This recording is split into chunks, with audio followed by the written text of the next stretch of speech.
2019년 6월 30일 경기도 가평군 북면 정목리 용소계곡. 이은혜와 조현수는 이곳에 이은혜의 남편 윤상엽을 데리고 왔다. 윤상엽은 평소 수영을 전혀 하지 못하는 사람이었다. 이은혜와 조현수는 윤상엽에게 여러 차례 계곡물에 들어가도록 강요했다. 이날 계곡의 수심은 약 3m. 윤상엽은 물에 들어가는 것을 꺼려했으나 두 사람은 그를 집요하게 설득하고 결국 다이빙을 하도록 유도했다. 윤상엽이 계곡에 뛰어들자마자 그는 곧바로 물에 빠져 허우적거렸다. 주변에는 이은혜와 조현수 그리고 그들의 지인들이 있었다. 그러나 아무도 그를 구하지 않았다. 윤상엽은 필사적으로 살려달라고 외쳤지만 이은혜와 조현수는 그저 지켜보기만 했다. 윤상엽은 끝내 물속에서 빠져나오지 못하고 익사했다. 사건은 처음에는 단순한 익사 사고로 처리될 뻔했다. 그러나 윤상엽의 사망 이후 이은혜가 보험금을 청구하면서 의심이 시작됐다. 윤상엽 명의로 가입된 생명보험은 무려 8억 원에 달했다.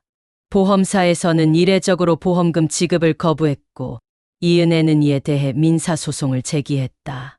보험사는 이은혜가 남편의 사망에 개입했을 가능성을 제기하며 보험금 지급을 거부할 정당한 사유가 있다고 주장했다. 수사가 본격적으로 시작되자 경찰과 검찰은 이은혜와 조현수의 행적을 추적했다. 조사 과정에서 두 사람은 윤상엽의 사망 이전에도 여러 차례 그를 살해하려고 시도한 정황이 드러났다. 2019년 2월 이은혜는 윤상엽에게 보거에 독이 들어간 음식을 먹였다. 보거의 내장에는 치명적인 테트로도톡신이 들어있는데 이은혜는 이를 이용해 남편을 중독시키려 했다. 그러나 윤상엽은 다행히 중독 증세만 보이고 목숨을 건졌다. 같은 해 5월 이은혜와 조현수는 윤상엽을 낚시터에 데려가 물에 빠뜨려 살해하려고 했다. 윤상엽은 이때도 가까스로 살아남았다. 이처럼 두 사람은 여러 차례에 걸쳐 윤상엽을 살해하려 했으나 번번이 실패했다. 그러다 결국 6월 30일 가평 용소 계곡에서 마지막 범행을 저질렀다.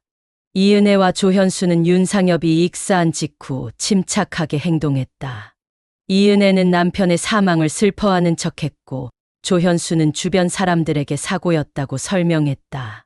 그러나 그들의 행동에는 이상한 점이 많았다. 이은혜는 남편이 사망한 지 얼마 지나지 않아 보험금을 청구했다. 또한 윤상엽의 가족이나 주변 지인들에게도 별다른 슬픔이나 죄책감을 드러내지 않았다.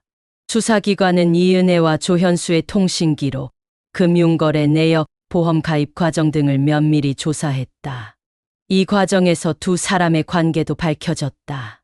이은혜와 조현수는 내연관계였으며 윤상엽과 이은혜의 결혼 역시 보험금을 노린 목적이 컸던 것으로 드러났다. 이은혜는 윤상엽과 결혼한 뒤 남편 명의로 고액의 생명보험에 가입했다. 보험금 수령인은 모두 이은혜로 지정되어 있었다. 경찰은 이은혜와 조현수를 피의자로 지목하고 이들을 소환 조사했다. 그러나 두 사람은 수사망이 좁혀오자 잠적했다. 이은혜와 조현수는 약 8개월 동안 도피 생활을 이어갔다. 이들은 모텔, 오피스텔, 지인의 집 등을 전전하며 경찰의 추적을 피해 다녔다. 이은혜는 도피 중에도 주변인들에게 연락을 하며 자신의 결백을 주장하기도 했다. 2022년 4월 결국 이은혜와 조현수는 인천의 한 오피스텔에서 경찰에 체포됐다. 두 사람은 체포 당시에도 범행을 부인했다. 그러나 수사기관은 충분한 증거를 확보하고 있었다.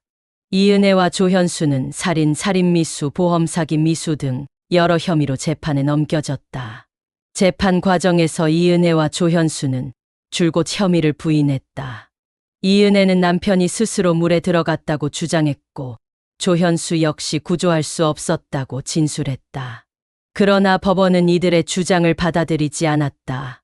법원은 이은혜와 조현수가 윤상엽의 수영 능력이 전혀 없음을 알고 있었음에도 불구하고 그를 깊은 계곡물에 들어가게 유도한 점, 그리고 구조하지 않고 방치한 점 등을 들어 계획적 살인이라고 판단했다. 또한 이은혜와 조현수가 윤상엽의 사망 이전에도 여러 차례 살해를 시도한 정황, 그리고 이은혜가 보험금 수령을 위해 적극적으로 움직인 점 등도 모두 유죄의 증거로 인정됐다. 법원은 이은혜에게 무기징역, 조현수에게 징역 30년을 선고했다. 이 판결은 항소심과 대법원에서도 모두 유지됐다. 이은혜 사건은 단순한 살인 사건을 넘어 가스라이팅과 심리적 지배, 보험 사기, 계획적 범행 등 다양한 범죄적 요소가 결합된 사건으로 평가받는다. 이은혜는 윤상엽을 심리적으로 지배하며 그의 삶을 철저히 통제했다.